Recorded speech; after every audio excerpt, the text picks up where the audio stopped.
नमस्कार, आप देख रहे हैं सूर्या न्यूज इंडिया।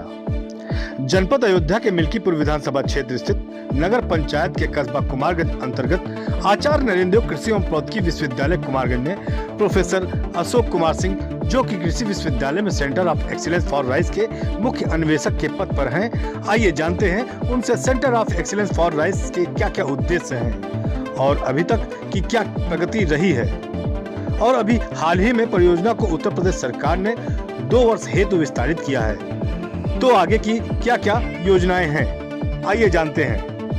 नमस्कार सर। नमस्कार सर, ये बताएं, इस वक्त centre of excellence for rice का उद्देश्य क्या है और अब तक की प्रगति क्या है?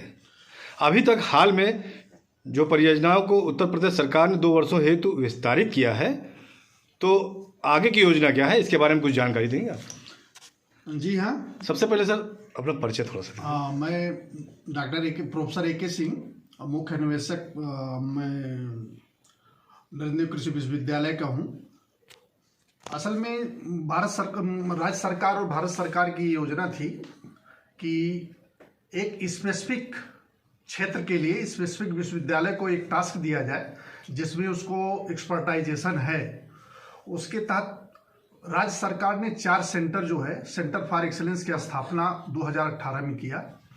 तो चूंकि हमारे नरेंद्र देव कृषि विश्वविद्यालय का जो मेन उपलब्धि है वो राइस पे है, धान में उन्नतशील प्रजातियों को पैदा करना था, जिसमें आप जानते हैं सरजू बावन बहुत पॉपुलर है, आज भी गरीबों के लिए वरदान है जी।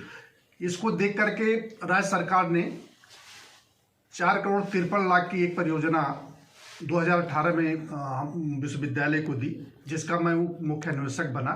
उसका मुख्य उद्देश्य ये था कि पुरानी धान की प्रजातियों को गुणवत्ता परक बनाना और रोग प्रतिरोधी, क्योंकि जो पुरानी प्रजातियां 10 साल से ज़्यादा की हो गई थी वो बीज उत्पादन सीरीज में नहीं लाई जा सकती थी, तो उसको फिर से मॉडिफाई करके उसमें नए कैरेक्टर्स अकॉर्डिंग टू जैसे आपका क्लाइमेट चेंज हो रहा है और उसके अनुसार उसे डेवलप करना। दूसरा उद्देश्य ये था कि देख रहे हैं कि गरीबों में आयरन और जिंक की नितांत कमी हो रही, माने कुपोषण से बचाने के लिए उन्होंने धान की ऐसी प्रजातियों को विकसित करने पे हम काम कर रहे हैं जिसमें आयरन और जिंक प्रचुर मात्रा में उपलब्ध हो और गरीब किसानों को उपलब्ध हो सके।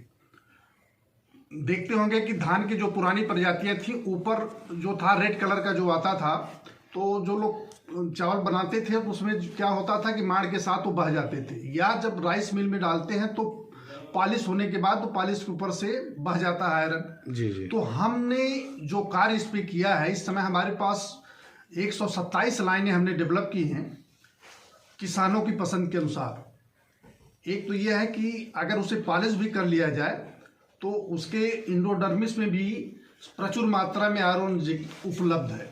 दूसरा उसमें हमने ध्यान दिया, जो पुरानी प्रजातियां थी वो मोटे थी, मोटा चावल था जिसको किसान पसंद नहीं करता था, तो हमने फाइन क्वालिटी की इसमें लाइन डेवलप की है, जिसमें इनर साइड में भी वो रेड कलर की होगी, जिसे ब्राउन राइस आप कहेंगे जी। उसकी 127 लाइनें हमने डेवलप कर चुके हैं और एक 5th जनरेशन में पहुंच चुकी है।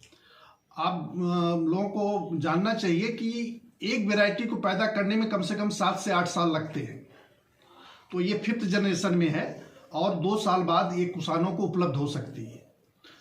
और तीसरा हमारा जो था, जैसे संडा टेक्नोलॉजी आप देखे होंगे पूर्वांचल में बहुत प्रचलित है जी। करते क्या है कि कम एरिया में जो नर्सरी पड़ती है राइस को वो 1/10 में डालते हैं। अब उसको मिनिमाइज करके उसको क्या कर दिए हैं कि 1/10 के बजाय वो ला दिए हैं, उसका नेक्स्ट 10th पार्ट कर दिया उन्होंने। तो होता क्या है कि कम ही जमीन लेकर के उसमें नर्सरी ग्रो करते हैं और इसके बाद उसको फिर रीट्रांसप्लांट करते हैं और इसके बाद मेजर ट्रांसप्लांटिंग करते हैं फील्ड में। तो उससे क्या होता है कि जो हमने पाया रिसर्च में एस्टेब्लिश भी किया कि उसमें जो इंस्टल्टिव पहिया जो पैदा होती थी धान में वो बिल्कुल खत्म हो गई, तो किसानों को ज़्यादा उपज मिलती है, इसलिए किसान उसे अडॉप्ट करता है। अब रही बात कि किसानों को टेक्नोलॉजी पूरी तरह से परिष्कृत नहीं थी, तो हमने क्या किया कि अगर जैसे धान के लिए सबसे उपयुक्त जो सीडलिंग यूज होती है 21 दिन की होती है, तो 21 दिन की अगर सीडलिंग को किसान उसमें अपने खेतों में लगाएं और ठीक 21 दिन बाद उसे फिर रीट्रांसप्लांट कर दें तो उनकी उपज कम से कम 25 से 30% तक बढ़ जाती है। इस टेक्नोलॉजी को हम लोग फार्मर फील्ड पे भी किए हैं और वेराइटी सिलेक्शन में हमने फार्मर पार्टिसिपेशन प्रोग्राम भी चलाया और किसानों को हमने एक मेला फेयर भी यहाँ आयोजित किया और किसानों की राय भी जानी और उसके अकॉर्डिंग हम लोगों ने उसमें नए ट्रेड्स जो धान में जिसमें रोग अवरोधी हो, फाइन क्वालिटी हो, उसमें कुछ एरोमा हो, तो किसान की पसंद का और अच्छी उपज भी मिले जिससे किसान अच्छा से अच्छा लाभ ले सकें। और दूसरा जो हमारे गरीब किसान जो कुपोषण के शिकार हो रहे हैं उससे उनको मुक्ति मिले, उनको दवाएं नहीं खानी पड़ेंगी। चावल हमारा मेन फूड है, गरीब किसान चावल ही खाता है। तो अगर इस तरह की आयरन और जिंक रिच हमारी प्रजातियां आ जाएंगी तो किसानों के लिए बहुत लाभप्रद होंगी। इसको देखते हुए हमारा 5 साल पूरा हो चुका था, क्योंकि उसमें जैसा हमने बताया कि कम से कम 7 से 8 साल लगते हैं एक प्रजाति को डेवलप करने में। तो अपर मुख्य सचिव कृषि श्री देवेश चौधरी जी ने विजिट किया था अभी इस सीजन में और उन्होंने हमारी प्रजातियों को देख करके हमारे कार्यों के जो 4 हेक्टेयर एरिया में लगा हुआ था देख करके इन्होंने 2 साल का उन्होंने हमसे पूछा कि कितने साल में आप इसे पूरा कर लेंगे। हमने कहा 2 साल कम से कम लगेंगे। उन्होंने 2 साल का एक्सटेंशन दे दिया है और उस पर कार्य चल रहा है। बहुत बहुत धन्यवाद आपका सर।